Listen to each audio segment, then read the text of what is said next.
Mesdames et messieurs de la presse, bonsoir. Très heureux de vous retrouver en ce lundi 10 juillet pour échanger avec vous autour de cet exercice de redevabilité briefing hebdomadaire. Vous savez que nous avons mis en place ces cadres pour nous permettre de vous informer régulièrement sur les activités du gouvernement.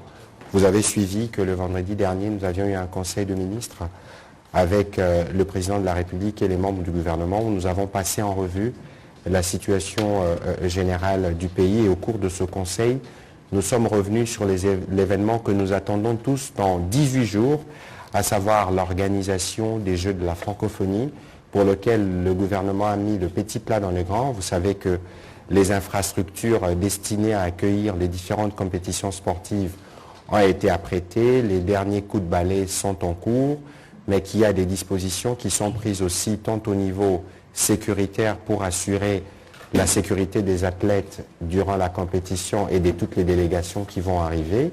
On les attend par milliers. Et vous savez aussi que la santé est une des préoccupations principales qui concerne l'organisation de ces Jeux, parce qu'il est question de s'assurer que les athlètes qui viendront en cas d'urgence, quelles sont les mesures qui sont prises. Mais vous avez tous suivi avec nous le procès qui a été organisé il y a quelques jours, parce que vous le savez, nous le disons de manière régulière en Conseil de ministres, le Premier ministre est encore revenu sur la nécessité pour le gouvernement de travailler notamment avec le province pour lutter contre le banditisme urbain. Et à Kinshasa, nous avons assisté ces derniers jours à des coups de filet. D'abord, ces milliers des Koulouna qui ont été arrêtés ou présentés au stade de Martyrs, mais ensuite, vous avez vu qu'on a arrêté ce qu'on a présenté comme les responsables de cas de kidnapping à Kinshasa. Il y a eu un procès, il y a eu des condamnations et la plupart ont été condamnés à perpétuité. Toutes ces choses sont faites sous la supervision du vice-premier ministre, ministre de l'Intérieur, ministre de l'Intérieur, Sécurité et Affaires coutumières, qui nous fait l'honneur de venir pour la première fois dans ces cas de redevabilité. Monsieur le vice-premier ministre, bonsoir. Bonsoir. Je disais tout à l'heure qu'il y avait cette question aussi autour de la prise en charge médicale de la compétition qui va arriver dans 18 jours exactement. Mais nous avons aussi entendu beaucoup de rumeurs qui disent qu'il y a des trafics d'organes à la suite des cas de kidnapping qui ont été relevés. Je pense que ce soir, nous avons un homme qui est habilité, qui pourra aussi revenir sur ces sujets pour donner des éclaircissements suivant son regard de médecin. Docteur Olen, vice-ministre de la Santé, bonsoir et bienvenue dans ce cas de redevabilité. Nous allons commencer cet exercice. Je veux donc passer la parole au vice-premier ministre, ministre de l'Intérieur, Sécurité et coutumière, pour qu'il puisse nous brosser plus ou moins rapidement l'état de la situation sécuritaire spécifiquement pour la ville de Kinshasa et comment nous nous préparons pour ces Jeux. Et surtout qu'il y a eu de procès, monsieur le vice-premier ministre, nous vous avons entendu vous-même vous plaindre de la suite réservée au cas des criminels qui sont arrêtés. Nous espérons que cette fois-ci, vous allez vous assurer qu'ils répondent de leurs actes et que les peines qui leur ont été infligées soient appliquées jusqu'au bout. Monsieur le vice-premier ministre, vous avez la parole. Merci beaucoup, Excellence. Bonsoir les amis de la presse. Je suis heureux de participer dans cette émission aujourd'hui. Je vais me prêter à quelques-unes de vos questions. Mais comme l'a dit monsieur le ministre de la Communication, on parle des problèmes sécuritaires dans la ville de Kinshasa. Ça part du vrai à l'imaginaire. Ce qui est vrai qu'il y a une certaine forme d'insécurité, communément appelée Koulouna. Il s'agit des jeunes gens qui s'organisent en bande, qui s'attaquent d'abord entre gangs, mais aussi s'attaquent à des paisibles citoyens qui vont à leurs occupations. Ce phénomène, nous l'avons trouvé, ça date de longtemps. Lorsque j'ai été nommé, une mission m'a été conférée, celle de lutter contre l'insécurité et restaurer l'autorité de l'État. C'est comme ça que toutes mes actions sont focalisées sur cet objectif.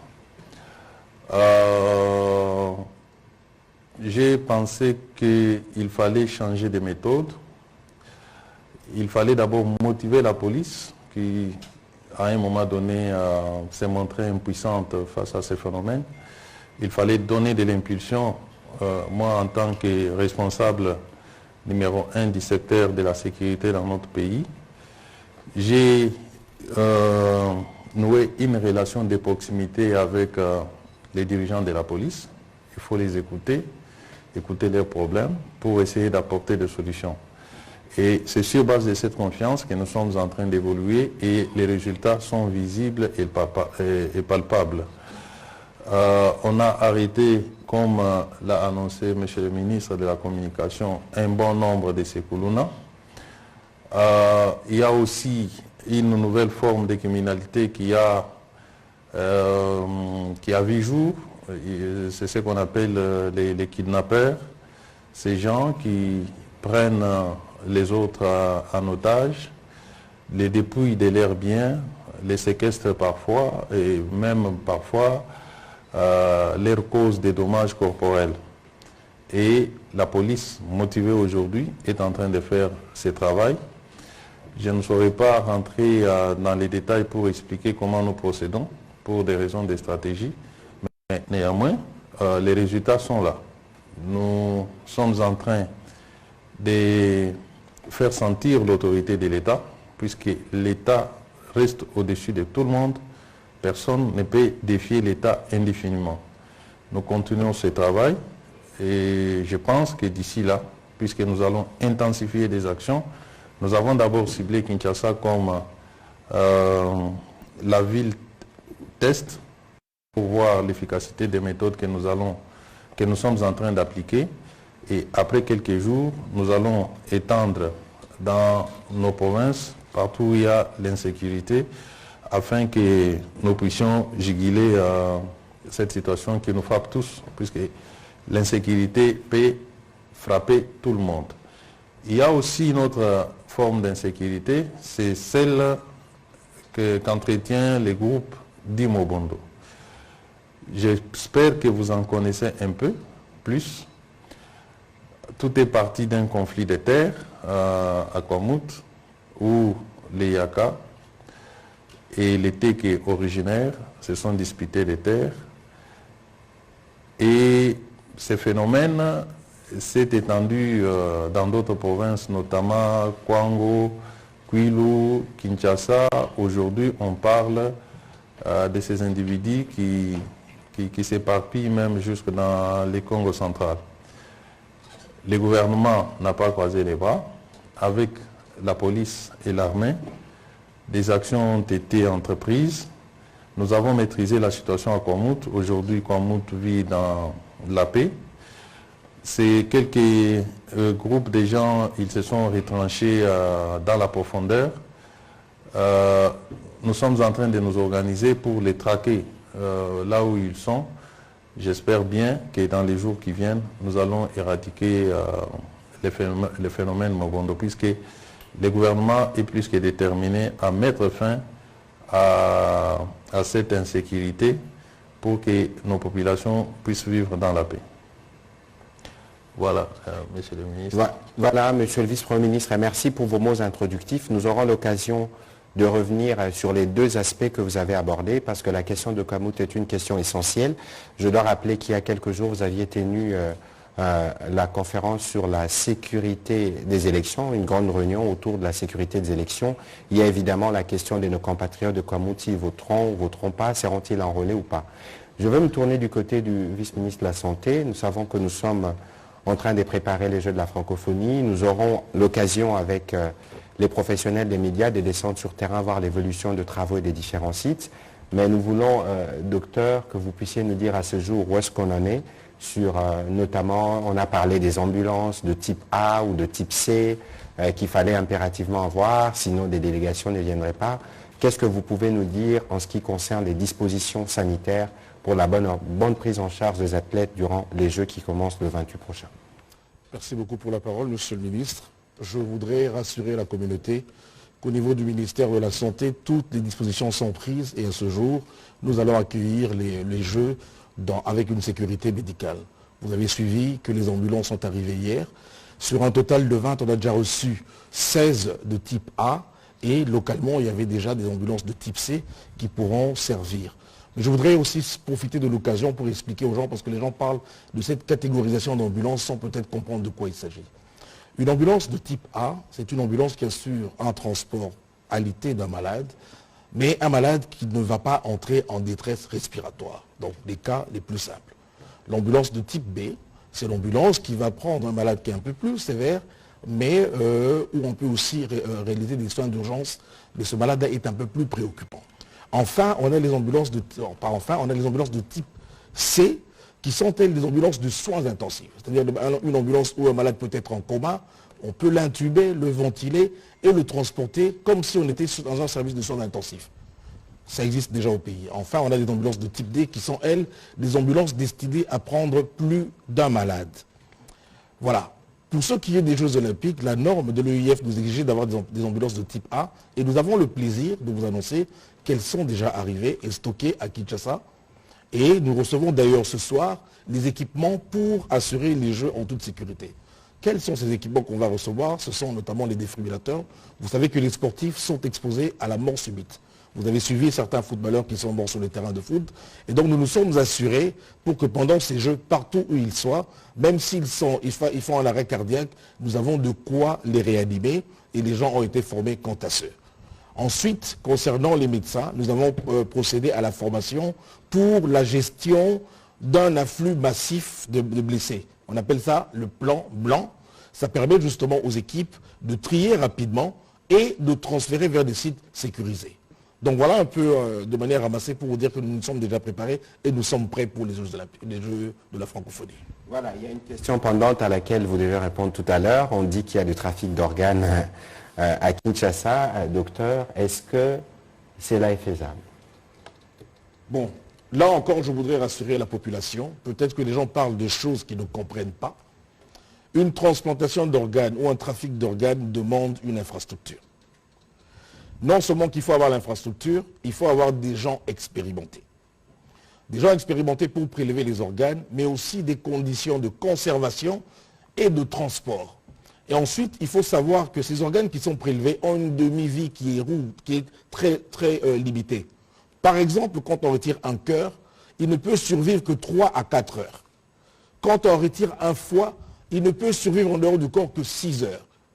Quand on retire un poumon, c'est 6 à 8 heures. Le rein, 1 jour à 2 jours. Mais ça ne suffit pas. Pour retirer un organe, ce sont des chirurgiens et des équipes entraînées. Et ça ne prend pas moins de 12 heures. C'est pour ça que je dis quand les gens parlent des choses dans les réseaux sociaux, ils ne savent pas de quoi ils parlent. Et au moment où on retire l'organe, on doit le transplanter directement. Sinon, ça ne sert à rien, ça ne va pas survivre. Et quand on regarde dans toutes ces conditions, monsieur le ministre, on pense que c'est assez irréaliste. Au niveau du ministère de la Santé, il n'y a aucune notification au niveau de nos zones de santé. Et non seulement ça, j'ai oublié de dire qu'il faut des laboratoires poussés. Parce que ce n'est pas n'importe quel organe qu'on va prendre, même si on a pris chez son frère, qui va marcher chez vous. Il y a ce qu'on appelle, comme des amis qu'on appelle la compatibilité HLA, en anglais, Human Leukocyte Antigen. Donc c'est une protéine qui est au niveau des globules blancs. Mais pour faire ce test-là, on ne peut pas faire ça à Kinshasa. Donc on ne peut pas se permettre de prendre un organe comme on va acheter du pain ou je ne sais pas quoi, et ensuite le mettre sur quelqu'un de manière désinvolte. Je voudrais ici rassurer les gens, c'est une technologie très poussée pour arriver à faire la transplantation d'organes. Parce que même chez nous ici, on peut avoir des reins, mais nous n'avons pas les reins de la même façon. Il y a ce qu'on dit des anomalies qui sont viables. Quelqu'un peut avoir un seul rein, mais il vit. Vous le cherchez là-bas dans le dos alors qu'il n'est même pas dans le dos. Donc, avant même d'arriver à faire un prélèvement d'organes, il y a une série d'examens à faire. Parce que même cet organe-là, le rein, chez d'autres personnes, ils l'ont au niveau pelvien. D'autres personnes n'ont qu'un seul rein. Donc vous allez faire une opération, vous ne savez même pas. Vous n'avez pas fait d'échographie, vous n'avez pas fait de scanner. C'est très complexe. Et ici à Kinshasa, comme je dis, les laboratoires pour le faire, la conservation, c'est très très difficile. Non seulement ça, le cadre légal. C'est vrai que dans notre pays, ce n'est pas autorisé. Les gens qui le font, c'est vrai que c'est de manière illégale. Mais pour le faire techniquement, qu'on ne vous trompe pas, ce n'est pas moins de 6 à 12 heures, parfois 20 heures. Donc ce n'est pas quelqu'un qu'on a kidnappé à 6 heures et à 6h30, il vous dit on m'a retiré un rein. Ce n'est pas possible. Soyez rassurés quant à ce, nous n'avons ni l'expertise, ni le plateau technique pour arriver à faire ces transplantations aujourd'hui. Nous espérons les avoir avec l'avenir, mais ça demande des années et des années de formation. Voilà, peut-être qu'on aura des cours d'anatomie pour situer le rein dans le corps humain. On en a appris et on en apprendra sûrement ce soir. On va commencer la série des questions avec... Je vous en prie, monsieur le vice-premier ministre, allez-y. À ce que vient de dire monsieur le vice-ministre, au niveau des services, nous n'avons jamais rencontré un rapport quelconque qui confirme les cas comment on dit, des transplantations ou des trafics d'organes, voilà, un réseau de trafic d'organes. Nous n'avons jamais reçu un tel cas et nous sommes à la recherche de cette information. Si cela s'est fait dans la ville de Kinshasa ou ailleurs, que les victimes se manifestent pour que nous puissions attester. Mais à ce jour, jamais nous avons reçu un tel cas. Ceux qui racontent, ils le disent peut-être pour le plaisir de le dire, mais les services, nous n'avons pas intérêt du tout à cacher des crimes qui seraient en train d'être commis sur notre sol, sinon nous serions complices. Donc, nous n'avons jamais enregistré un seul cas où on a amené une personne amputée d'un organe du corps. Voilà. Voilà, merci. On va commencer avec M. Grace Hamzaki de Radio Okapi.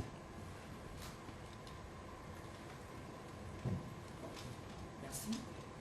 Ma question s'adresse au ministre de l'Intérieur qui vient justement de nous expliquer et de confirmer qu'il n'y a pas de révélations quant à ce, et même le vice-ministre de la Santé. Moi, je reviens au procès, monsieur le ministre. Selon vous, est-ce que vous êtes satisfait de ce procès, de la manière dont le procès s'est déroulé? Parce que les présumés ou alors les criminels semblaient avoir suffisamment d'éléments ou de révélations à faire, mais l'opportunité ne leur a pas été offerte. Selon vous, cela a été bien fait ou alors cette condamnation ou ce procès peut avoir un impact positif sur le terrain? Merci. Il y a des choses. La première, c'est les procès sur les faits pour lesquels les prévenus ont été arrêtés. Ils ont été arrêtés pour un certain nombre d'infractions, notamment l'enlèvement, les coups et blessures volontaires, vol et tant d'autres infractions. Mais il se peut qu'au cours du procès, que les criminels ou toute autre personne puissent apporter des faits nouveaux. Et lorsque des faits nouveaux sont apportés, c'est soit que les juges peuvent se saisir d'office de ces faits, ou alors le ministère public se saisit des faits, les approfondit, pour ensuite venir devant les juges et initier de nouvelles poursuites, soit contre la personne qui est passée aux aveux ou contre les personnes dénoncées. Le procès tel qu'il s'est déroulé, les juges ou les tribunaux s'est penché essentiellement sur les faits reconnus par les prévenus eux-mêmes et les a condamnés. Sur ce plan, je peux dire que je suis totalement satisfait de la manière dont le procès s'est déroulé. Moi, je dirais que je suis avocat, vous le savez, c'est les procès les plus faciles, plutôt, dans la mesure où les prévenus tous presque sont passés aux aveux. Et en droit, nous disons, la reine des preuves, c'est l'aveu. Lorsque quelqu'un vous dit, c'est moi qui ai tué, c'est moi qui ai kidnappé, c'est moi qui ai volé, on n'a pas cherché d'autres preuves au-delà de ces déclarations. Donc, je suis totalement satisfait du déroulé du procès. Alors, est-ce que s'il y a des révélations, cela veut-il dire qu'on va fermer les yeux? Je dis non. S'il y a des révélations, ces gens-là sont libres, même en étant en détention, de dénoncer toute autre personne qui a concouru à la commission des infractions pour lesquelles ils sont poursuivis. Voilà ce qu'il faut retenir de ces faits et de ces procès. Aujourd'hui, quelles sont les mesures? C'est vrai, vous n'avez pas voulu tout dire, pour des raisons stratégiques.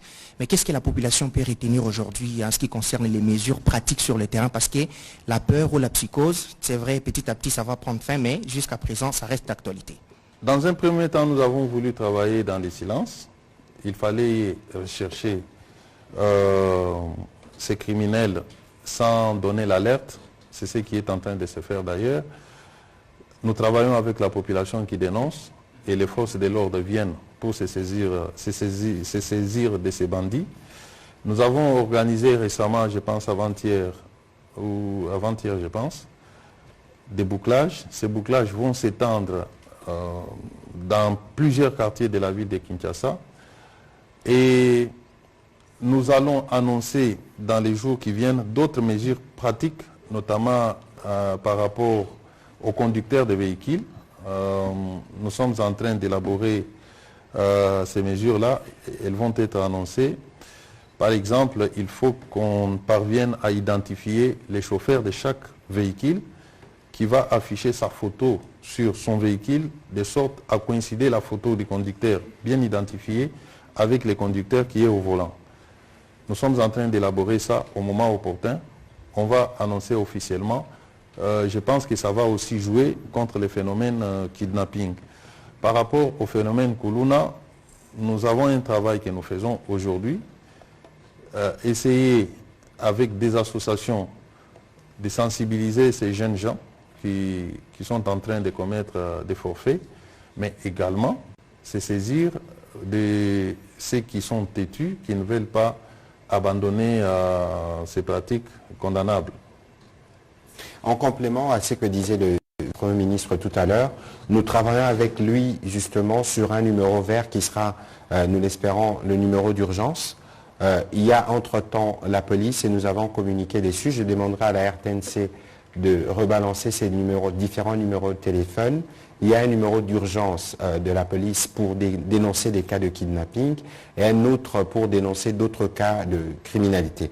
En attendant la mise en place justement de cette plateforme autour du numéro vert qui permettra à ceux qui connaissent des problèmes de sécurité de les dénoncer. On va prendre la question de Jacques Amboka.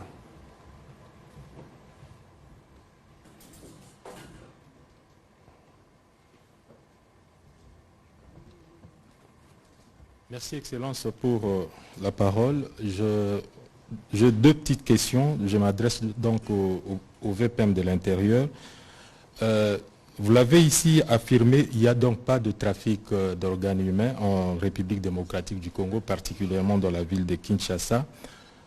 Ceux qui se lancent dans ces genres de pratiques, disons, kidnapping, les font justement pour une cause bien connue, peut-être une manipulation. Est-ce que vous n'avez pas l'impression que ceux-là, le pari est gagné parce que sur le plan psychologique, ils sont en train justement d'atteindre leurs objectifs? Et quelles sont les mesures que vous pouvez faire justement pour que vous puissiez persuader la population qu'effectivement il n'y a pas le trafic d'organes? Ça, c'est la première question. La deuxième, c'est en rapport avec le groupe Mobundo. La première partie de la question, vous pouvez répondre. La seconde, ministre de la Communication. À l'est du pays, nous avons le M23 qui, depuis des décennies, sème la terreur et la désolation au sein de la population. Et le M23 est qualifié du groupe terroriste. À l'ouest, nous avons le groupe Mobundo qui, à Kouamout, opère peut-être aussi de la même façon que le M23. Est-ce qu'au niveau du gouvernement, aujourd'hui, vous qualifiez le Mobundo comme étant un groupe terroriste? Voilà. Oui, merci beaucoup. Vous savez, nous sommes dans une année électorale. Comme vous pouvez le constater, vous êtes des observateurs de la société. Il y a des gens qui ne veulent pas aller aux élections, qui veulent par tous les moyens entretenir la psychose dans la population. Ces gens, d'après les renseignements que nous avons, s'organisent pour distiller dans la population des rumeurs folles, juste pour entamer la morale de la population. Il y en a qui jouent sur la fibre révolutionnaire pour tenter de pousser la population à se révolter afin qu'il n'y ait pas d'élection. Vous le savez bien. Ce sont cette catégorie de personnes qui développent cet intox qui se répand, c'est diffusé à travers des comptes Twitter que nous avons identifiés, qui dépendent d'un petit groupe, qui a plusieurs comptes Twitter qui diffusent des fausses informations, qui montrent des images.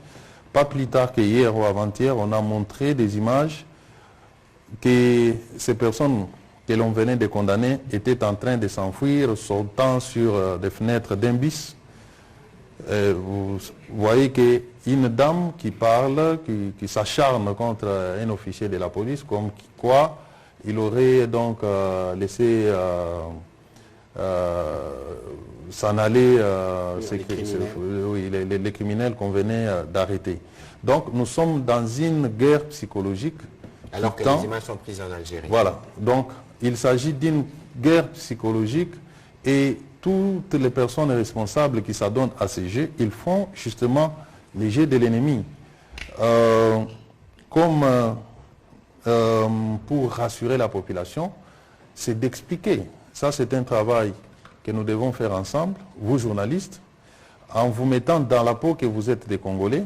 Vous savez bien enquêter et vérifier des informations. Comment est-ce que vous n'arrivez pas à détecter ces mensonges que l'on propage dans l'opinion, qui peut créer une situation qui peut se retourner contre nous-mêmes. Ça peut atteindre tout le monde.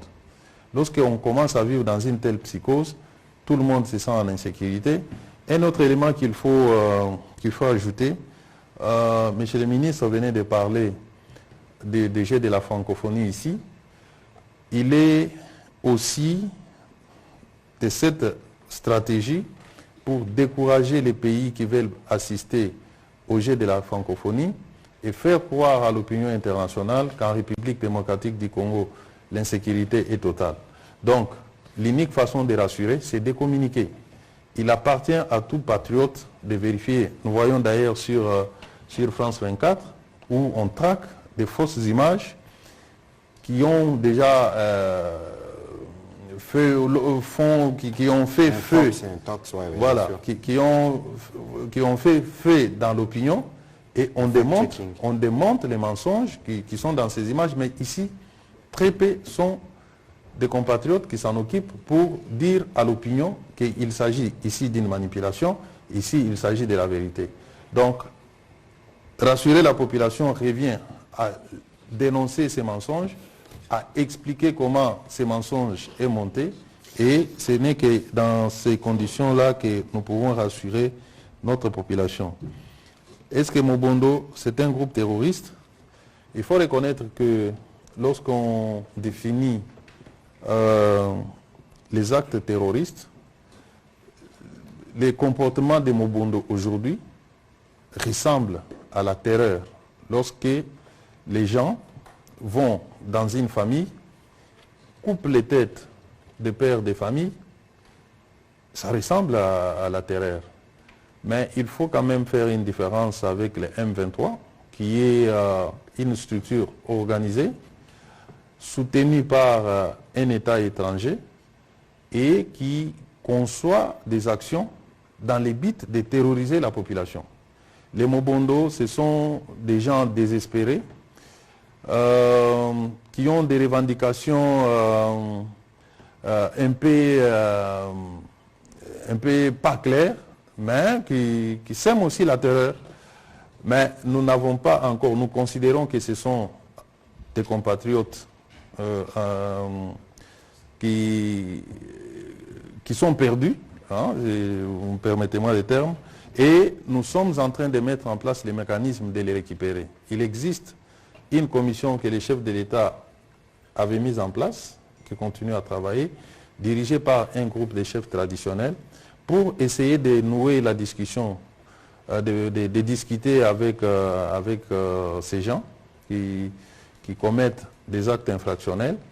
Et il y en a qui se sont rendus à l'État, qui sont internés, d'autres ont été envoyés en formation dans l'armée, de manière volontaire bien sûr, Donc, et on ne peut pas aujourd'hui les qualifier, d'abord, pas les comparer avec les M23, et il n'y a pas de qualification possible à ce stade pour les qualifier de groupes terroristes, puisqu'il ne s'agit pas d'un groupe organisé et structuré. Voilà, et c'était, qu'est-ce que vous vouliez que je dise encore Étant donné que le concept M23 terroriste, c'est beaucoup plus ici que... non, mais écoutez, je pense qu'on ne va pas peut-être aller dans les différents vocables, hein. Il y a des définitions, évidemment, par exemple, au niveau de l'Union africaine ou des structures à l'international. Mais ici, vous avez par exemple le M23, comme le VPM l'a dit, c'est un mouvement structuré, organisé, qui est financé, appuyé. Et les motivations du M23 sont connues. Les déstabilisations, servir d'un agenda expansionniste du Rwanda, s'aimer la terreur, couvrir des réseaux de pillage et tous les travers qui ont été dénoncés à la fois par nous-mêmes, mais aussi par les experts des Nations Unies, alors qu'ici, il y a un problème. Des actes de terreur, vous savez, chacun de nous peut poser des actes de terreur. Donc, on n'est peut-être pas dans la définition stricte du concept, mais quoi qu'il en soit, que ce soit pour les M23 ou les Mobondo, ils sèment la terreur et il est du devoir du gouvernement, et nous nous y attelons, de régler le problème de sécurité.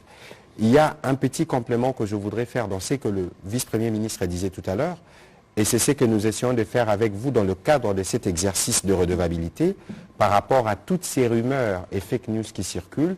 Il y a évidemment des réseaux de fact-checking qui opèrent, mais il faudrait peut-être qu'on le fasse suffisamment parce qu'il y a comme une propension, une facilité à propager les mauvaises nouvelles, à relayer tout ce que nous voyons sur les réseaux sociaux. Et parfois, on se pose la question si il n'existe plus ces doutes méthodiques qu'on a appris aux humanités chaque fois que vous recevez une nouvelle. Et c'est pour ça qu'il est important que nous continuions, nous, comme gouvernement, de vous donner des informations de manière régulière, mais que vous aussi, comme médias, dans le cas des responsabilités qui sont les vôtres en termes de recoupement des informations qui sont données ça et là, d'être sûr que cette information, elle est bonne. Parce que lorsque nous venons dire qu'il n'y a pas de trafic d'organes, les gens risquent de penser que nous les disons parce que nous sommes gouvernement, mais nous les disons parce qu'il n'y a aucun rapport des commissariats de police qui l'a fait. Nous ne nous exprimons pas si nous ne recevons pas des différents éléments. Vous avez suivi le vice-ministre de la Santé de dire dans son secteur, c'est dire qu'officiellement, et surtout qu'avec nous, nous n'avons rien à cacher. S'il y a des problèmes, nous les disons parce que le dire nous permet de les régler et d'obtenir l'attention des différentes populations pour nous aider à régler les problèmes. On va prendre la question de Marlon Kachamou.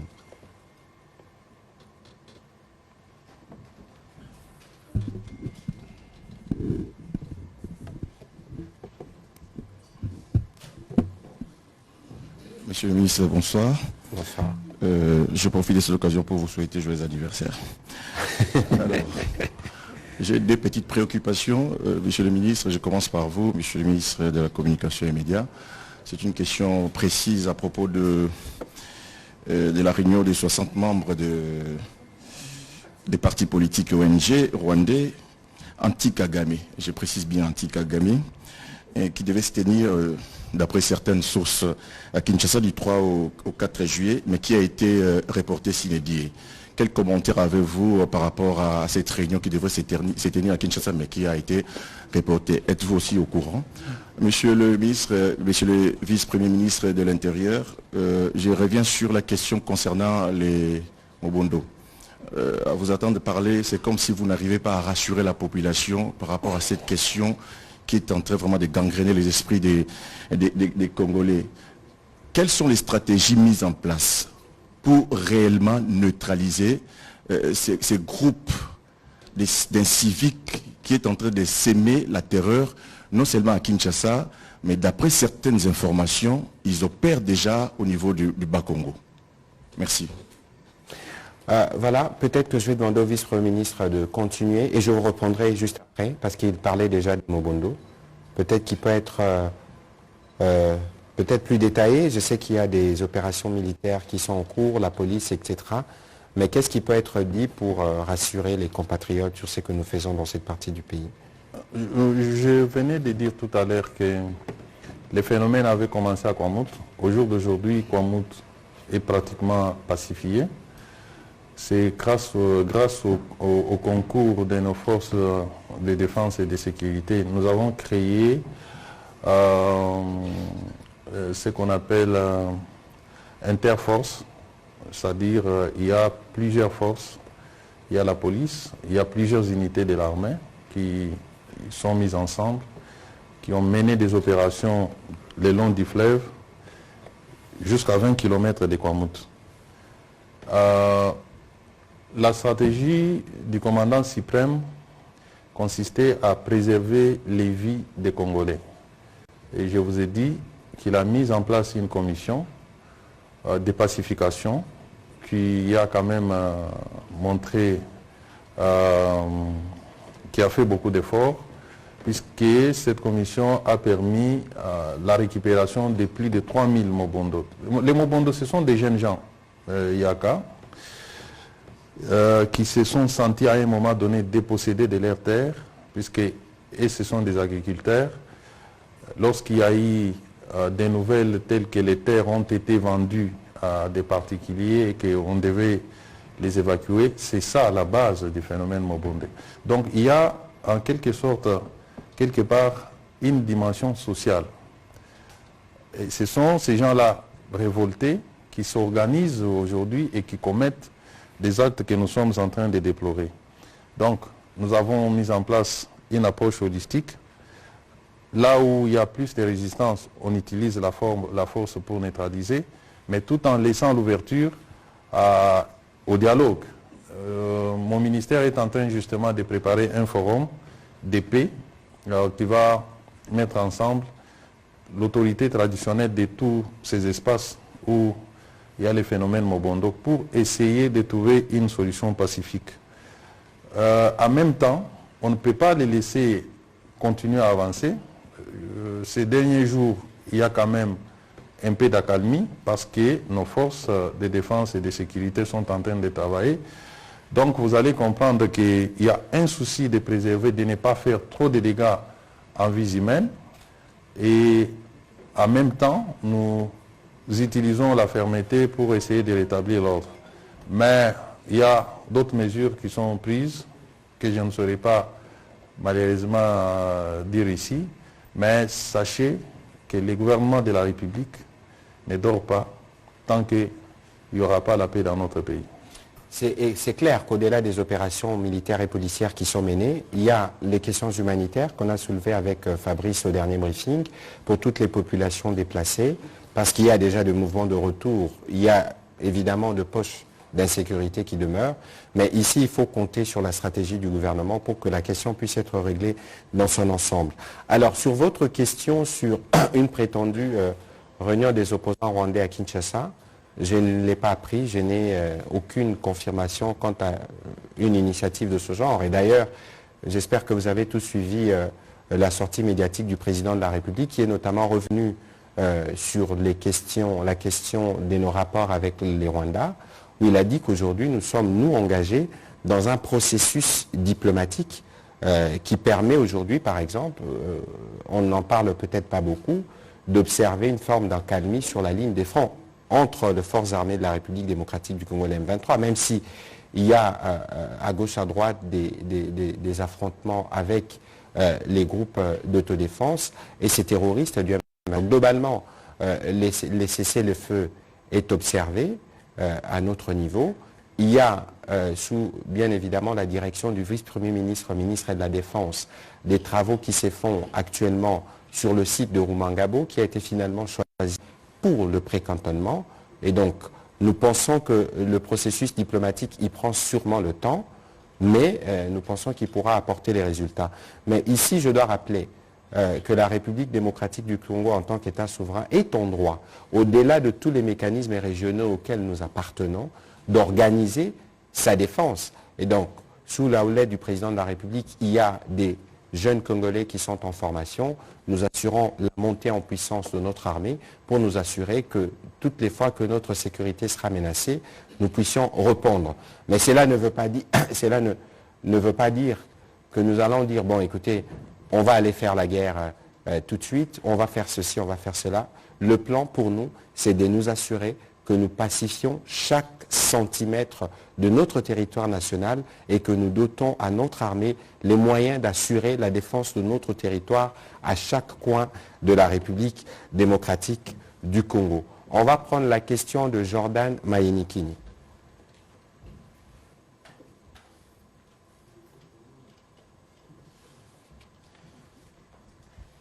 Oui, ça va. Une question ou des questions au vice-ministre de la Santé. En fait, le gouvernement a déjà mis fin à l'obligation d'un test Covid-19 pour les personnes non vaccinées à la sortie du pays. Alors, j'aimerais savoir, pouvez-vous aujourd'hui dire au peuple congolais l'usage et la destination des recettes générées par les tests Covid-19? Et pourquoi avez-vous maintenu les tests Covid pour tout voyageur au départ ou à destination de la RDC, alors qu'au moment où nous parlons, le Covid-19, ou encore la Covid, si vous voulez, est considéré désormais comme une grippe ordinaire par l'OMS, qu'il a d'ailleurs sorti de la liste des problèmes de santé publique. Et pour citer, qu'en est-il des arriérés des prestataires Covid-19 qui, jusqu'au moment où nous parlons, sont en train de réclamer plus de 15 mois d'arriérés de salaire? Merci. Merci pour ces deux questions intéressantes. En fait, concernant la Covid, vous avez raison. L'OMS a déclaré que ce n'est plus une urgence sanitaire mondiale. Et il vous souviendra que pour qu'on installe ces mesures barrières, un décret avait été pris par l'ancien Premier ministre, Ilunga Ilukamba. Et donc, on a des juristes ici, tout acte qui est posé pour l'annuler, il faut un autre décret. Mais avant de prendre ce décret-là qui retire ces tests, il y a ce qu'on appelle le secrétariat technique de gestion de la Covid, qui retrouve justement les experts en la matière, qui, après avoir fait les différentes études et évaluations, donne justement l'aval au Premier ministre pour prendre un nouveau décret qui annule le premier. Et je suis content de vous informer justement que le Premier ministre a déjà pris des dispositions. La réunion devait d'ailleurs se tenir aujourd'hui même, mais à cause des agendas, des conflits d'agenda qu'on a eu, on a reçu des délégations, on devait déjà la tenir le samedi pour pouvoir lever ces mesures, parce qu'effectivement, ça embête tout le monde. Incessamment, je pense que dès que son agenda va se libérer, probablement avant la fin de la semaine, vous verrez que le décret a été pris pour lever les mesures. Concernant la gestion de la prime, effectivement, il y a eu des mécanismes qui ont été justement établis par ce décret-là. Et comme je dis, c'est un acte juridique. Avant de le retirer ou d'arrêter, il faut un autre juridique contraire. Hein? Alors, l'autre question, c'était la gestion de la prime. Le décret a donné justement les détails de gestion. C'est ça que je vous dis. Si vous vous rapprochez de ce décret-là, vous allez voir que c'est le secrétariat technique de la Covid qui l'a géré, ce n'est pas le ministère. Donc cette question devait être posée justement au niveau du secrétariat technique. Mais comme je vous le dis, pour qu'on arrête ce test-là, ou pour qu'on arrête justement de prendre ces recettes-là, il faut un autre juridique contraire qui sera pris incessamment. Et donc on va revenir dessus parce qu'il était même question qu'on se réunisse, le comité multisectoriel devrait se réunir pour voir comment lever. On va prendre la question de Pascal Moulegua et puis ce sera Gilbert Fundi. Ah, si vous n'avez pas de question, tant mieux. Gilbert Fundi. J'ai cru que vous aviez levé la main pour une question. Gilbert, vous pouvez vous avancer, s'il vous plaît. Il y en a parce que j'ai entendu le vice-premier ministre parler des miliciens Mobondo. Certains ont été envoyés en formation pour intégrer l'armée. Monsieur le ministre, c'est par quel mécanisme où des gens qui ont tué, violé, arrêtés par les forces de sécurité sont envoyés dans l'armée? N'est-ce pas revenir dans les travers du passé, comme l'a dit le président? Oui, merci. Je vous ai dit que le Mobondo, c'est un phénomène, je dirais, spontané d'une population qui s'est sentie agressée et qui a développé les réflexes d'autodéfense. Et dans la foulée, il y en a qui ont commis des crimes que je qualifierais peut-être de passionnels. Vous savez, lorsque chaque fois qu'il y a des conflits de terre, il y a toujours une passion, les gens peuvent s'entretuer. Mais comme je vous ai dit, il y a une dimension sociale dans tout ça. Il y en a qui ont agi sous l'instigation des autres Mais il y aura aussi les moments de la justice pour que ceux qui ont commis les plus de bévues puissent répondre de leurs actes. Mais il y en a qui les ont commis ou qui se sont vus entraînés, qui se sont retrouvés dans les groupes sans avoir commis des fautes, qui sont sortis de la brousse puisqu'ils s'étaient tous dispersés dans la brousse. La commission mise en place a été à leur recherche. Ils ont accepté de quitter la brousse et ils ont eux-mêmes souhaité aller servir le pays sous les drapeaux.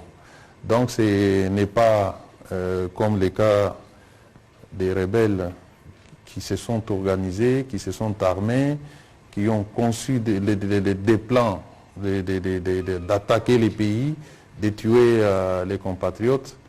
Il y a quand même une différence entre ces deux catégories. Et nous pensons aussi que l'armée, lorsqu'on envoie quelqu'un dans l'armée, c'est aussi pour les transformer. Il y a ce qu'on appelle en droit des criminels primaires en psychologie, des criminels primaires. Moi, je considère une certaine catégorie de Mobondo comme des gens qui ont agi sous l'instigation des autres. On peut les récupérer, les resocialiser et les utiliser à de bonnes causes. C'est un peu ça la stratégie que nous avons mise en place. Je veux vous rassurer, Pascal Mnegwa, parce que il y a toujours un processus de vetting. Ça veut dire l'auditorat militaire qui s'occupe justement des enquêtes à ce niveau. On en avait parlé ici, je pense, avec le vice-ministre de l'Intérieur, qui est toujours là d'ailleurs, organise des enquêtes et de procès. Vous savez que même certains militaires ont été cités dans certains cas d'exaction qui ont été observés. Et donc, il y a eu un mouvement de masse, il y a des jeunes sûrement qui ont été entraînés, mais lorsqu'on les accueille, il y a toujours un processus d'identification, il y a toujours un processus de traitement, un processus de sélection. Et donc, lorsqu'on leur propose, pour ceux qui volontairement vont dans l'armée, on s'assure en amont qui n'ont pas été impliqués parce qu'il y a des enquêteurs, il y a toujours des cas de dénonciation, tel était lié à tel crime à tel endroit. Donc de ce côté-là, soyez rassurés parce qu'au-delà de tout, c'est des jeunes Congolais, pour la plupart, pour qui il faut donner une réponse. Exactement comme nous essayons de faire avec le service national, qui aujourd'hui, vous avez vu, vous en avez parlé, qui de 4 ans est passé de 1000 à 15 000 tonnes de production.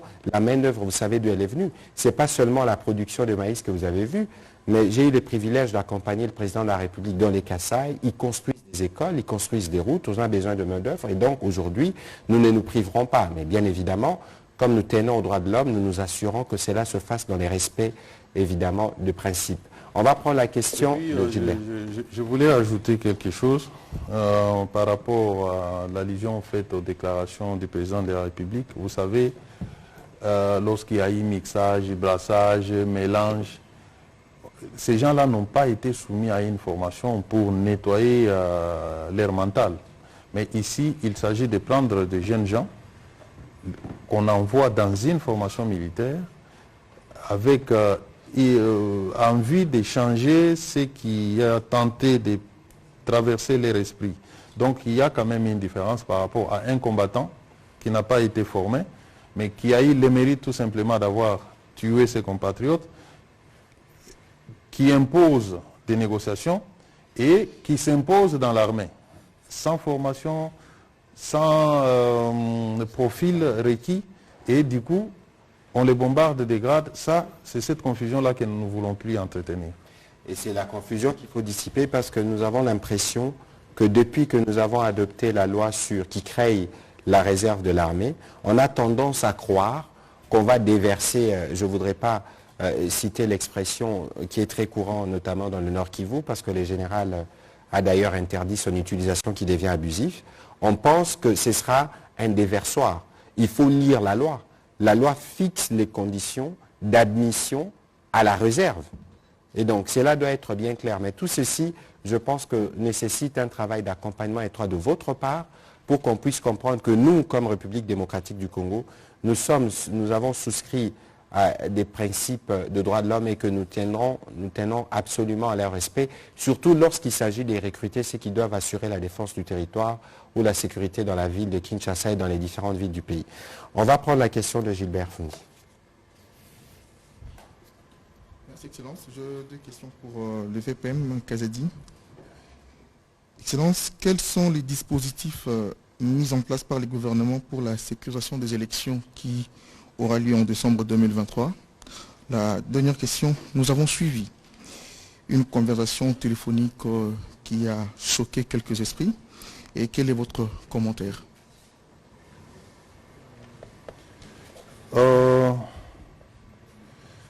Je suis le président du comité de pilotage de sécurisation du processus électoral.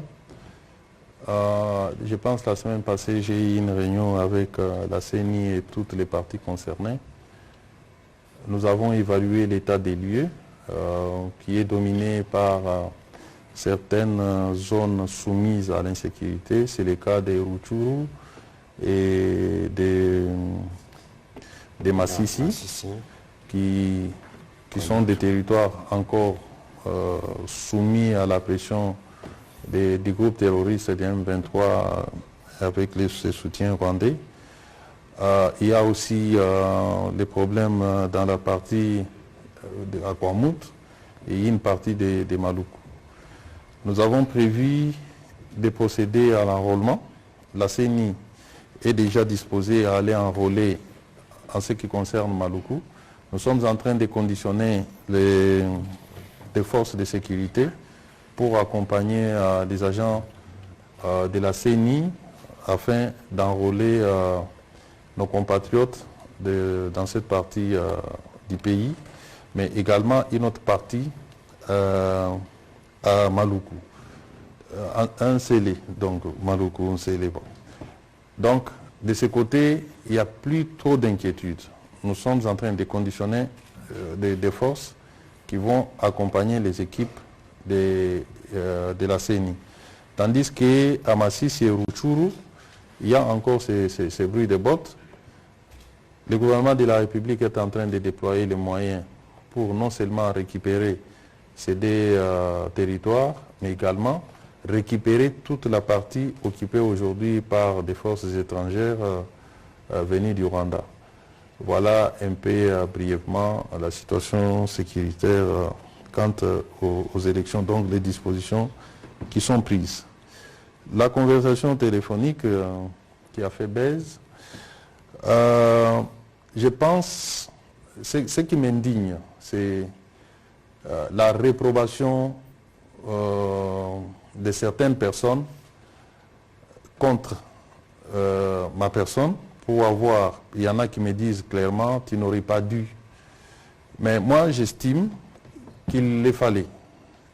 Nous avons les devoirs de redevabilité.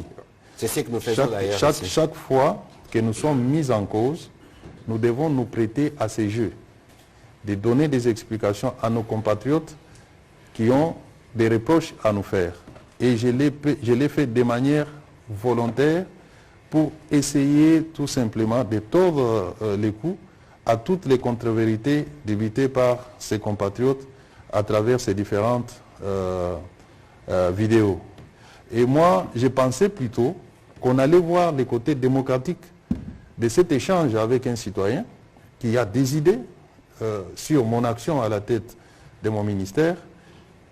À la place, je note une réprobation qu'un ministre ne peut pas échanger avec ses concitoyens, ce qui n'est pas du tout dans ma philosophie. Ce n'est pas parce qu'on est ministre qu'on devient extraterrestre, qu'on doit couper tout contact avec la population. En plus, les fonctions que j'occupe me poussent à être en permanence en contact avec les populations pour savoir ce qu'ils vivent au quotidien. C'est dans ce sens-là que je me suis prêté, malgré que je savais que monsieur était en train de m'enregistrer. Je l'ai même signalé dans la conversation, mais j'ai voulu aller avec lui jusqu'au bout. Il s'agit d'un acte qu'il faut féliciter, qu'un ministre, je suis citoyen comme tout le monde, échanger avec un compatriote qui malheureusement avait de mauvaises intentions, ne peut pas être considéré comme un crime ou bien manque de noblesse. On n'est pas noble lorsque on est au service de la population. On n'est pas en avance la noblesse. Bien sûr, j'occupe des fonctions nobles, mais c'est au service de la population qui, lorsqu'elle a des préoccupations, je vais vous le dire, je suis dans certains groupes WhatsApp où j'échange quotidiennement avec nos compatriotes, parfois de manière répondant à des accusations violentes. Jamais on a réprouvé ça. Par contre, j'ai toujours vu les gens apprécier positivement chaque fois que je me prête à cet exercice de questions-réponses.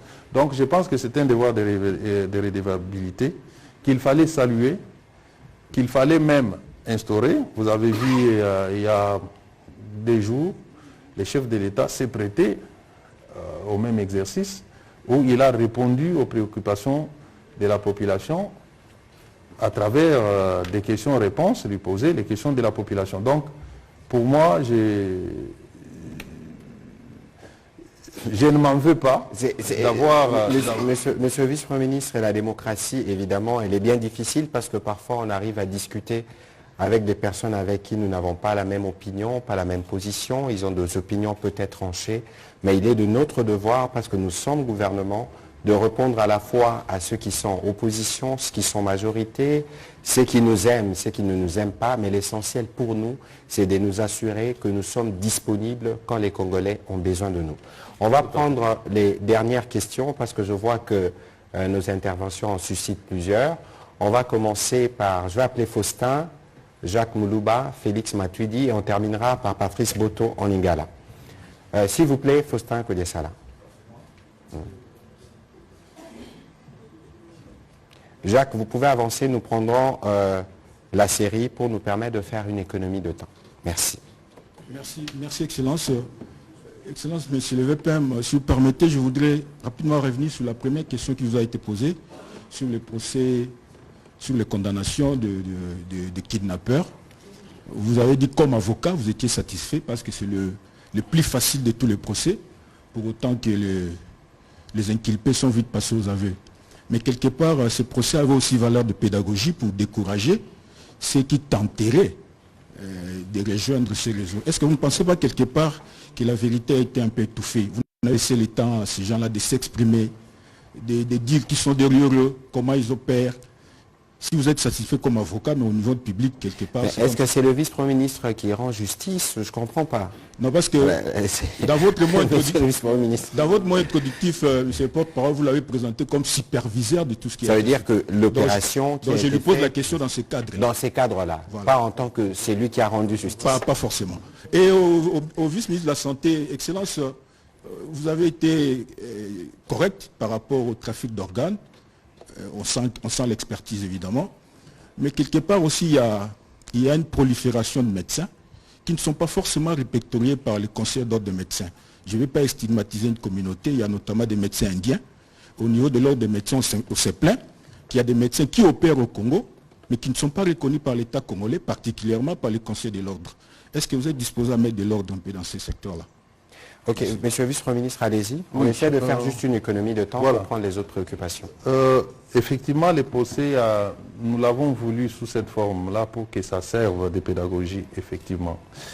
Et la question qui revient, c'est de dire que la vérité a été étouffée. Je ne sais pas de quelle vérité on voulait avoir, mais je l'ai dit tantôt, nous avons des services qui travaillent, qui ont capté certains propos exprimés à mi-mot. Notre rôle, c'est de continuer à creuser pour savoir si réellement il y a des choses qui n'ont pas été révélées. Ici, actuellement dans notre société, les gens font plus confiance à des déclarations des réseaux sociaux. Il suffit que quelqu'un, derrière son téléphone, dise que tel a fait ceci. Tout de suite, on prend ça comme une vérité d'évangile. Et on pense qu'il en est ainsi. Alors, lorsqu'il y a des gens, j'ai vu personnellement ces gens-là dire que non, voilà, l'enquêteur là, il a pris mon argent, tout ça, ce sont des choses qui ont été captées. Les enquêtes se poursuivent. Si des responsabilités sont établies, qu'il y a des agents de l'ordre qui collaborent avec ces criminels, ils seront déférés devant la justice. Je ne vais pas vous parler de mon expérience d'avocat. J'ai eu à défendre des bandits et je savais comment ils opèrent pour tout simplement dérouter les juges pour qu'ils ne savent pas quelle voie prendre pour parvenir à les condamner.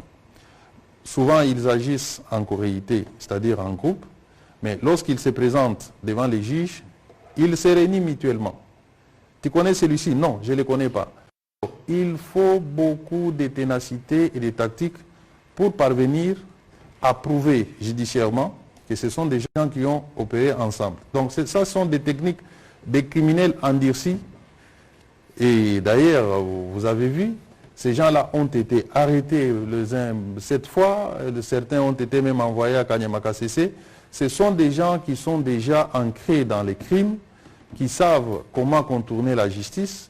Heureusement, cette fois-ci, c'était plus fort qu'eux. Ils sont passés aux aveux, ils ont été justement condamnés et aujourd'hui placés en détention. Nous pouvons dans un premier temps nous contenter de ça. Les restes, les enquêtes vont se poursuivre pour essayer de voir s'il y a eu une collaboration avec les officiels. Docteur, pour les questions qui vous concernent? Je voudrais vous rassurer. D'abord parce qu'on a une opportunité, je pense que tout le monde sait que nous sommes en train de lancer la couverture santé universelle, qui est la vision du chef de l'État, pour permettre aux gens d'accéder aux soins, des soins de qualité, et sans qu'ils puissent s'appauvrir. Et une des choses sur lesquelles nous allons nous atteler, que nous sommes déjà en train de travailler, c'est de remettre la norme. Il y a eu des instituts d'appui qui ont été créés, notamment l'Institut comme l'ARC-CSU, qui va même aller voir les hôpitaux. L'Institut comme il y a l'ARC-CSU, il y a l'INSP, ce sont des instituts d'appui. Est-ce que vous pouvez nous dire INSP c'est quoi? Comme ça, l'Institut national de santé publique, merci. On se met au même niveau que vous. L'agence de régulation, de coordination de la couverture de santé universelle. Ces agences ont rapport mission justement, non seulement en appui avec l'inspection de la santé, d'aller voir si les soins qui sont dispensés dans les hôpitaux sont des soins qui sont recommandés. Et ce soin-là, est-ce qu'ils sont conformes à la norme? Mais au-delà de ça, comme vous savez, nous avons les ressources humaines. Il y a une grande réforme qui est en train d'être faite au niveau du ministère, où on est en train justement de regarder, et même au niveau de l'ordre, peut-être que vous n'avez pas vu arriver cela, mais maintenant, il ne suffit pas d'avoir le diplôme de médecin pour avoir un numéro d'ordre, mais on fait passer des tests. Je ne sais pas si vous êtes au courant. Depuis 2-3 ans, pour avoir le droit d'exercer au Congo, le diplôme ne suffit pas. Il faut en plus passer des tests pour qu'on évalue le niveau, si vous avez vraiment mérité ce Donc diplôme. les médecins indiens qui opèrent dans certains hôpitaux à Kinshasa ont passé ces tests. Alors, il y a maintenant le leadership que nous sommes en train d'emmener. Nous sommes en train de remettre de l'ordre dans tout. Il y a eu des choses qui ont été faites, des procédures qui n'auraient pas été respectées.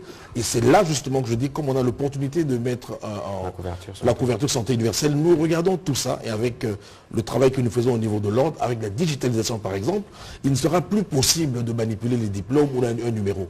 Celui qui va être accrédité, c'est celui-là qui aura passé toutes ces étapes de contrôle que nous sommes en train de mettre. Laissez-nous un peu de temps encore, vous allez voir. Et même au niveau de l'ordre, vous avez vu qu'on a supprimé certaines universités. Avant, on avait plusieurs facultés qui pouvaient dispenser des cours de médecine, mais le ministre de l'Enseignement supérieur aussi a remis de l'ordre. Et je pense que tout ça rentre dans la vision du chef de l'État, de remettre toutes les choses comme elles doivent se faire. Et au niveau du ministère de la Santé, comptez sur nous, parce que c'était la question, si on va vous arriver à aider à mettre de l'ordre dans ce secteur, nous allons y arriver avec le leadership et l'appui du chef de l'État. Comptez sur nous. Voilà, merci. Jacques Moulouba. Merci. Je m'adresse au VPEP de l'Intérieur. Monsieur le vice-premier ministre, nous avons été dernièrement surpris par un communiqué de la CENI, je parle élection, déplorant la présence des agents de vos services dans le bureau de traitement des dépôts de candidature. Qu'est-ce que vos agents sont allés faire dans ce centre alors que la CENI qui organise les élections est indépendante? Est-ce pour épier, pour fouiner? Comment justifiez-vous la présence de vos agents dans ce centre? Une question. Pardon? Est-ce pour piller? Non, épier ou fouiner. Ok, c'est bon. Une question au vice-ministre de la Santé. Je crois que Faustin m'a presque vidé, mais une petite précision.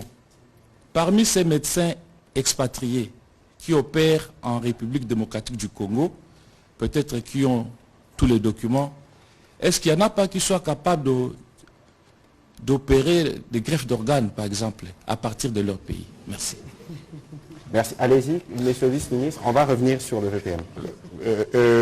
Bon, ça vous me donnez des capacités de deviner la compétence de ceux qui viennent. Mais déjà, s'il y a un médecin étranger qui preste au Congo, soyez rassurés que nous avons pris les conditions pour nous assurer qu'il est médecin d'abord. Mais deuxièmement, pour savoir si ils ont les compétences pour le faire, ils peuvent avoir les compétences. Et je vous ai parlé du plateau technique. Le problème n'est pas seulement le problème d'hommes, c'est un problème de plateau technique, de laboratoire et aussi de la fragilité de ces organes. Et ça ne peut pas se faire dans n'importe quel hôpital. Ça doit être un grand hôpital où on sait qu'il y a une intervention. On ne va pas mettre 12 heures, 15 heures, 20 heures à le faire dans un lit gablot. Même s'il y a ce médecin-là qui a ses compétences, mais il ne pourra pas le faire ici parce qu'il faut des examens qu'on fait en avant, pendant et après. Et aussi, le malade qui a reçu un organe, ce que j'avais oublié de dire, ce malade-là va prendre un médicament qu'on appelle immunosuppresseur à vie. C'est-à-dire que ce n'est pas qu'on vous met quelque chose et puis du jour au lendemain, vous reprenez. Non, non. On va vous donner un médicament pour éviter justement que vous fassiez ce qu'on appelle le rejet. Parce que si vous ne prenez pas ce médicament-là, l'organe va disparaître. Et quand on met ensemble toutes ces conditions, ce n'est pas possible pour le moment. Pas parce qu'il manque d'expertise, mais il y a aussi l'environnement et l'infrastructure. Et qui détermine en lui seul la réussite de ce genre de... Mais est-ce que les trafiquants d'organes ont besoin des plateaux techniques? Parce qu'ils savent qu'ils font des trucs délictueux. J'ai bien dit ici qu'il faut des conditions pour conserver les organes. Déjà, quand je parle du cœur qui ne peut vivre que 4 heures, et pour retirer le cœur, en parlant justement d'infrastructure, il y a ce qu'on appelle la circulation extracorporelle. On vide votre corps de sang, on met une machine qui remplace votre cœur pendant qu'on est en train de vous opérer. Ce n'est pas possible. Et non seulement quand on a prélevé, il faut des conditions, des containers spéciaux. Je crois que vous avez vu dans les films, quand il y a des cas de transfert d'organes, on met même des hélicoptères, on met l'armée, des ambulances. Cette logistique-là, ce n'est pas possible qu'on puisse faire des transplantations. Et qu'on ne voit pas, le ministre de l'Intérieur l'a dit. Un organe, c'est comme le cœur, on a 4 heures, c'est-à-dire qu'on va immobiliser. La police, vous avez vu dans les films. C'est pas possible, mon cher ami. Voilà, monsieur le ministre de l'Intérieur. On fera des cours d'anatomie. Je ne suis pas médecin, mais j'essaie quand même de... J'ai compris les explications de notre collègue. Moi, je pense qu'il faut faire la part des choses. C'est soit on tue les gens en les mutilant, ce qui est différent des trafics des organes, comme on dit. Les docteurs expliquent que si il y aurait un tel marché, puisqu'il s'agirait d'un marché, prélever l'organe sur le corps de quelqu'un, aller vendre, on n'atteindrait pas cet objectif dans les conditions actuelles. C'est soit des criminels prennent quelqu'un, ils les mutilent, comme nous voyons certaines images dans d'autres pays, ou même ce qui est pratiqué parfois à l'est de notre pays.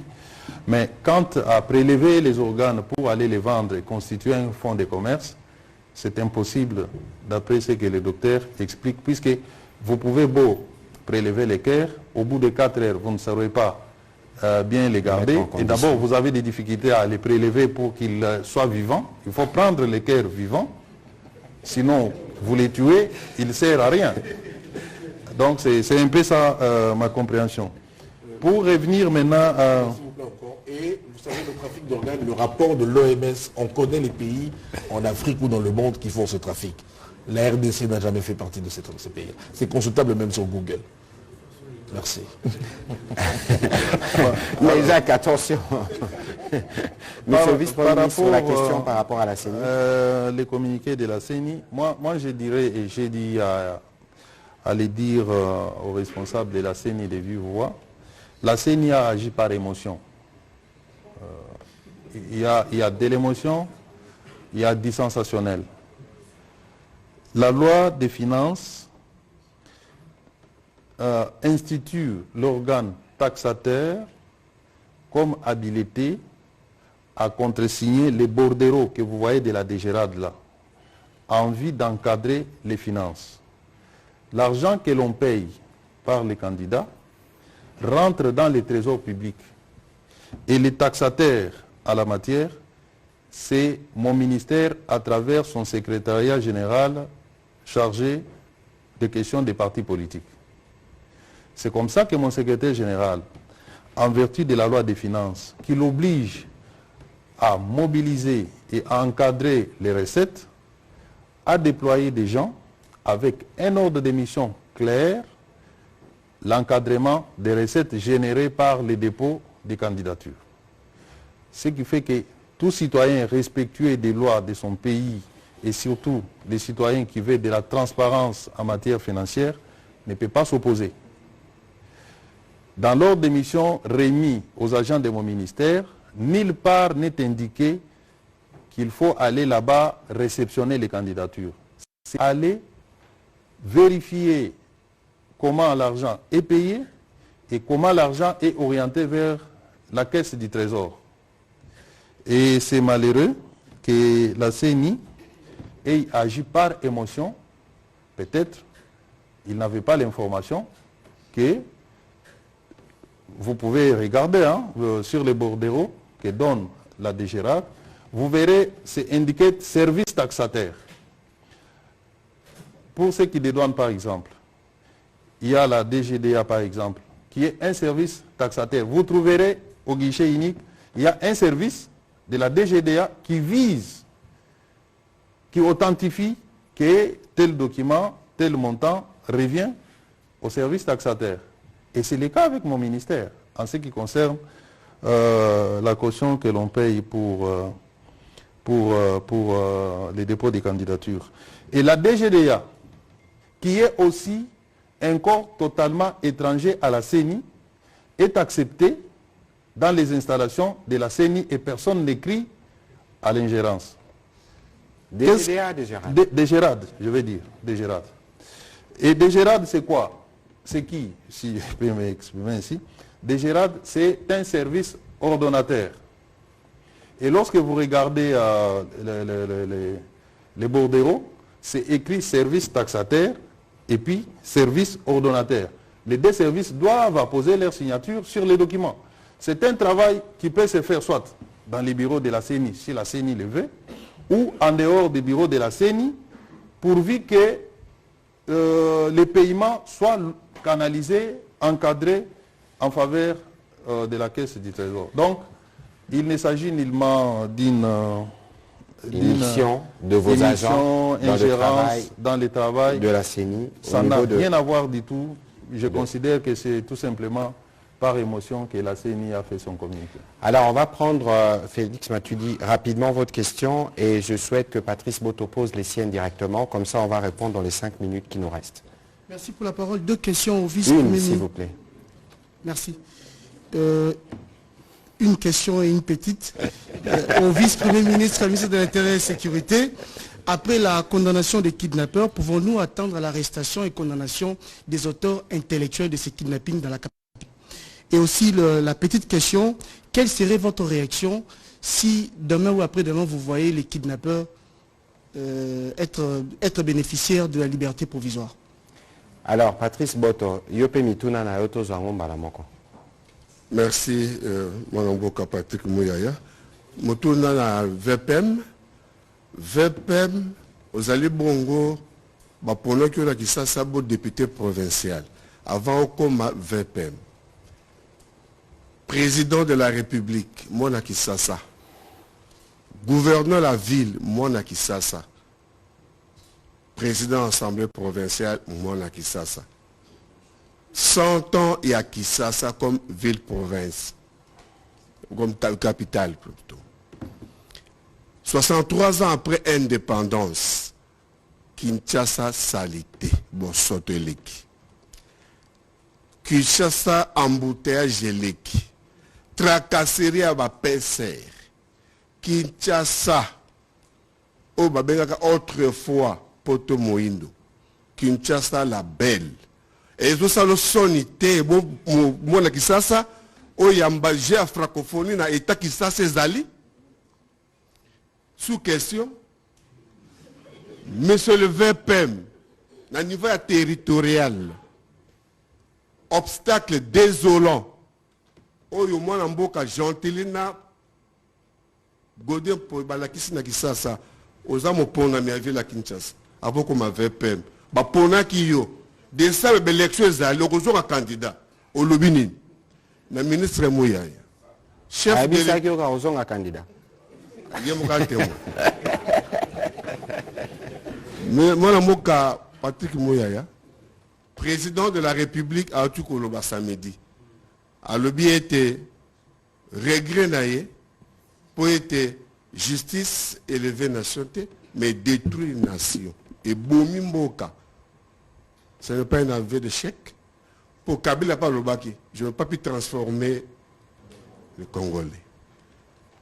Mwana mboka vice-ministre de la santé, qui ça baïko banga, bakino balinga ambiance, bakino basepela kotambola 24 heures sur 24 heures. Toko moko tanda ko na ba 19 heures. Ba maman ba di ko sepela banda ko papa comme zonga avant.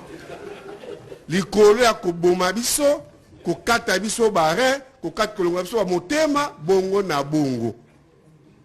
Olobi nini na bayimboka. Yo zonga à 19 heures. Zonga à 22 heures, comment à 18 heures. Vice-ministre de la Santé, Tokomi Wapi na projet à chef de l'État, il y a 145 territoires pour na maïbotongi, bopito, na bassin. Waneza Motuna, Toroyano, la Tang, Tokoyamba, ministre et à plan, pour Torobet a dit cela 145 territoires. Monsieur le. Je peux rassurer déjà que dans 145 territoires, tout de suite au Tongi, bopito, 100. Tito Koma na. Si. Tito Koma na suka ya moi oyo. Toko yamba 2000 kits ya ba hôpitaux ezaki déjà commandé pour la gratuité d'accouchement. 2000 kits on est rozala mbeto ya kobota pour na kosalisa bana pe eza na bateau ezakoya. Mukule koya pe toko benga yotala. Mais pour ceux qui suivent, lorsqu'on avait fait le briefing sur les 145 territoires, c'est 2200 ouvrages qu'on va construire. 145 bâtiments, plus de 1500 écoles et 700 centres de santé. Bozoka Matorolak Sabino.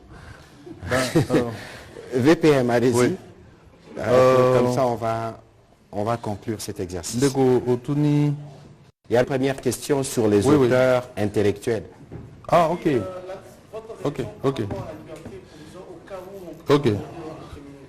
Oui. Effectivement.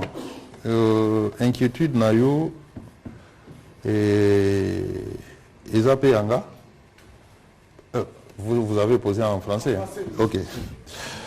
Vos inquiétudes sont aussi les miennes parce que dans ces groupes de criminels, il y en a qui ont eu à bénéficier de la liberté à l'occasion des mesures de grâce prises par les chefs de l'État lors des festivités de l'indépendance. Mais également, de manière traditionnelle, les chefs de l'État accordent aussi des mesures de grâce à chaque fin de l'année. Ces criminels s'organisent pour rentrer dans cette catégorie de personnes agraciées. Mais nous allons essayer de veiller à ce qu'on extrait de la grâce présidentielle tous ces gens qui commettent ce genre de crimes. Donc je vais essayer de parler avec ma collègue ministre d'État en charge de la justice pour que nous puissions lutter contre l'insécurité, c'est aussi renforcer la législation. Donc chaque année les chefs de l'État prennent 2 fois des mesures de grâce et souvent après 6 mois ces gens qui sont condamnés sont graciés. Donc je pense que nous allons essayer de jouer là. Mais je serais vraiment étonné si demain je les voyais en train de circuler sur les voies de Kinshasa sans avoir purgé leur peine. Ça, vraiment, je serais vraiment déçu. Ça, vous pouvez être très sûr. Vous avez aussi parlé des auteurs intellectuels. Bon, on parle des auteurs intellectuels lorsqu'on les cite. Où on laisse entendre qu'il y a des gens qui les ont envoyés à commettre des crimes. Mais là, moi, j'ai assisté aux personnes qui reconnaissent avoir commis les actes de manière volontaire. Et je crois aussi avoir répondu en partie à votre question tout à l'heure. Les enquêtes se poursuivent. Ce n'est pas parce qu'on les a condamnés. Ils peuvent collaborer avec la justice à partir de là où ils sont. Ce n'est pas le fait d'avoir été condamnés qu'on ne peut pas les consulter ou les interroger sur d'autres personnes qui auraient travaillé avec eux. Donc, soyez rassurés qu'on mène des enquêtes là-dessus. Par rapport à la saleté de Kinshasa, on a noté... Bosoto Nagata à Kinshasa, Nangonga Oyo Nazalaki député provincial, Nazalaki Kosala pression moins mingi sur les gouverneurs et son gouvernement, lesquelles pressions ont abouti à la démission du ministre des Finances.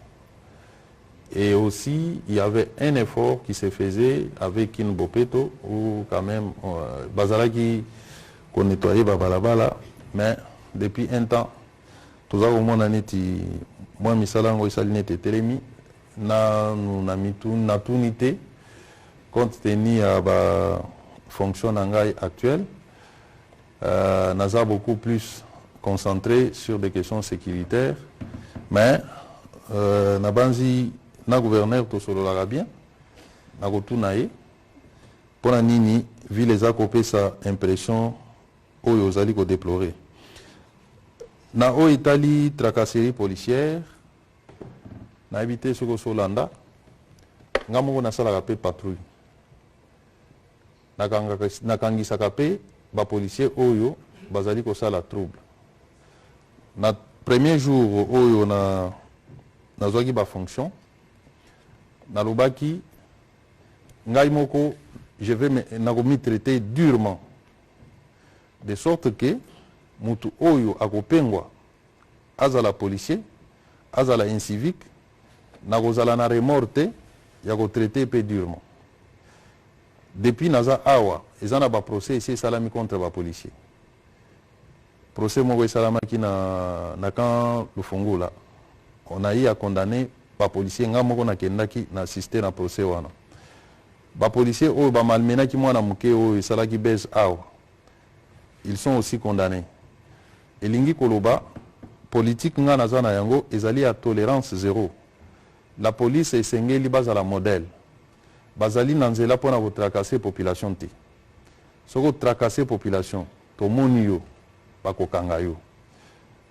Nazo profiter na occasion pona ko annoncer que bientôt, to commandement à la police, et ils vont intervenir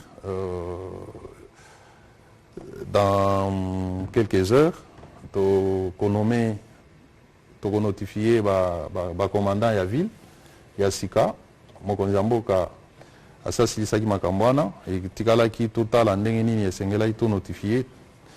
Bapesinga Kitus n'a notifié ordonnance. C'est pour dire qu'avec commandement Yassika, Tokosala Makamba Sika. Binope population bo sunga biso. Soki bomoni batu oyo bazali ko tracasser population avec les moyens exorbitants où l'État pesi bango. Batu wana baza condamnable, bo funda bango. Soki bo fundi bango et pas ba commandant na bango. Et simbité, boye na cabinet nanga, boye, moi je suis accessible. Boye, bo pesi ba détail que sika songolo ezana policier pakala musala na ye. Tout ça numéro vert. Voilà. Donc, Tina Penza y a numéro vert. Et puis, on a veillé pour que centrale ezala na cabinet nanga. Comme ça nga moko nazala rassuré de ce qui se passe. Nazoyebisa bino ke nga natambola na Motorola la police. Nalandaka o nyonso ezosala na kati ya Kinshasa. Ce qui me permet d'agir à temps réel. Wana ezali communication ya police entre bango. Bayebi ke nalandaka. Puisque il y a des fois au pe nakotaka na masolo na bango, na lobi tel esika makambo ezosala meza bien te bo intervenir bosi lisango. Avec les numéros verts et kosunga biso lisusu makasi pour que tous ala suffisamment informés toyeba na kosungana. Ezali police na biso, eza bandeko na biso, baza na ba faiblesse et sengeli tosunga bango ba se performer pour que ba rendre service aux populations azali kozela et pas na bango. Voilà. Voilà, merci VPM. Je crois que wana pesa. Ah, eza un spectacle Ngobi Lampoi. Bon. Moyen ngai na stade na kota na makambo oyo ezate. Nazali sous député provincial te, mais na teyaki bato. Nayebisaki bango botika. Biloko bozosala toza na année électorale eza malamu te. Ça fait partie de l'exercice parlementaire. Nazotala, mais ngai nako veiller sur le maintien de l'ordre public.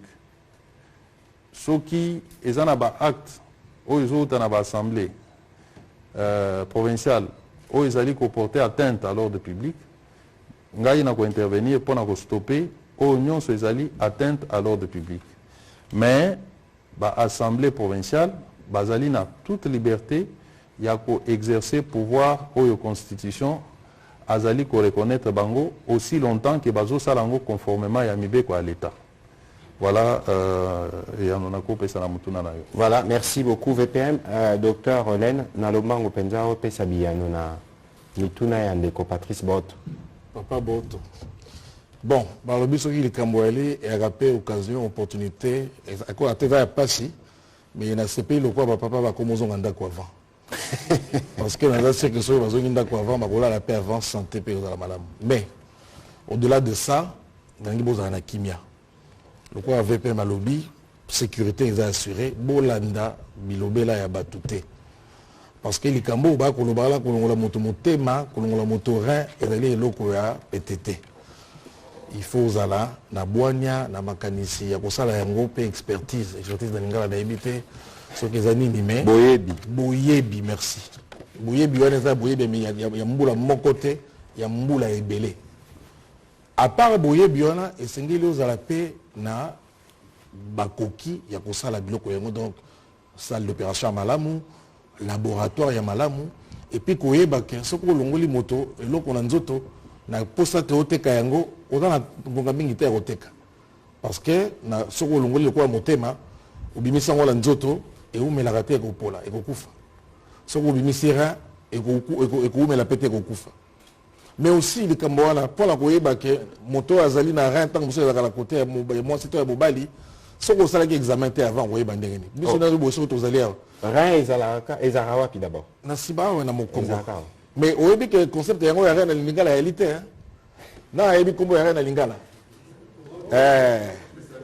rein na lingala ya raté parce que toyebaka yango te eye koyeba na nsima mais pour oyeba ke moto azali na yango faut osala examen lokola scanner faut osala échographie sikoyo oyo otelemi na nzela ozwi kaka moto lobi nalongola ye okuteli azalaka lango ya moko oluki mokongo momba mpe ezalaka kuna te donc nalingi na rassuré bino bozala kimia bovaki na baoccupation na bino bolanda bilobi te parce que wana mutu nyonso avandi akomi ayebi makambo akoloba te yango wana kokoma n'importe quoi lokola mokonzi mboka azali kopesa biso bakoki to assurer sécurité ya mboka bovaki na baoccupation na bino mende bozonga ndako avant.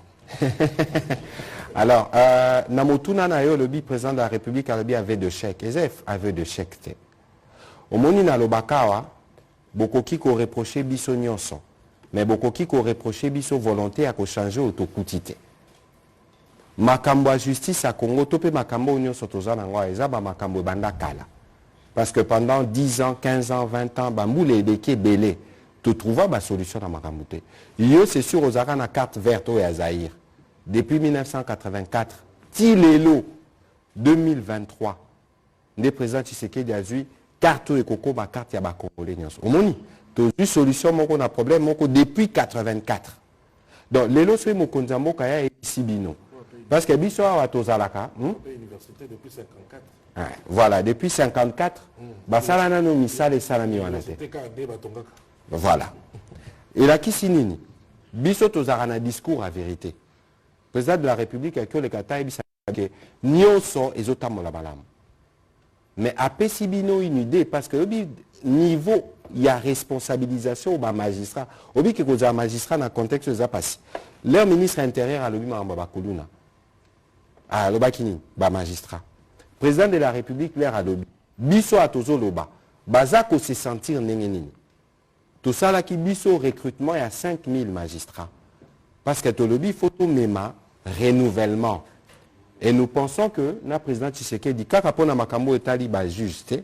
Mais makambo etali ba secteur nyonso bota la gratuité, bota l'enseignement, bota la même francophonie. Baje ko sala 10 jours.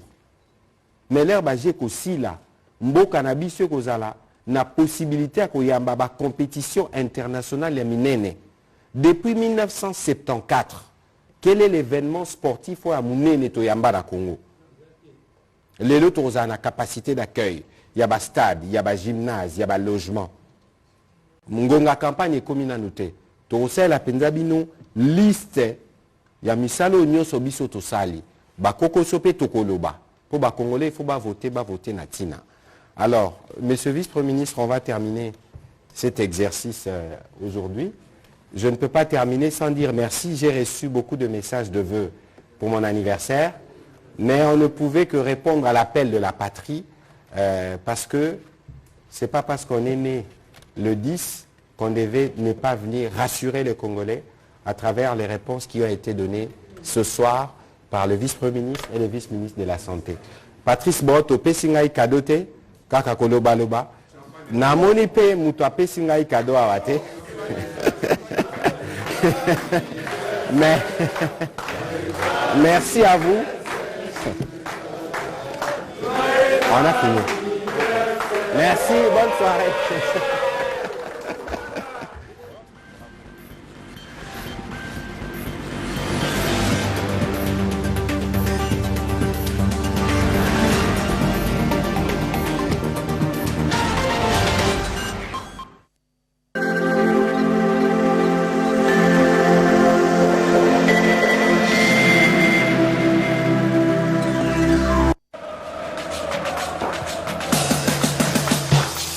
Lelo, et ça facile. Équipe à Libanda, et qu'on bête équipe à 4. Équipe à 4, ma belle mame, ba koko ba kolamuka. Équipe à Libanda, et qu'on soit mingi et tenango. Tout Paris.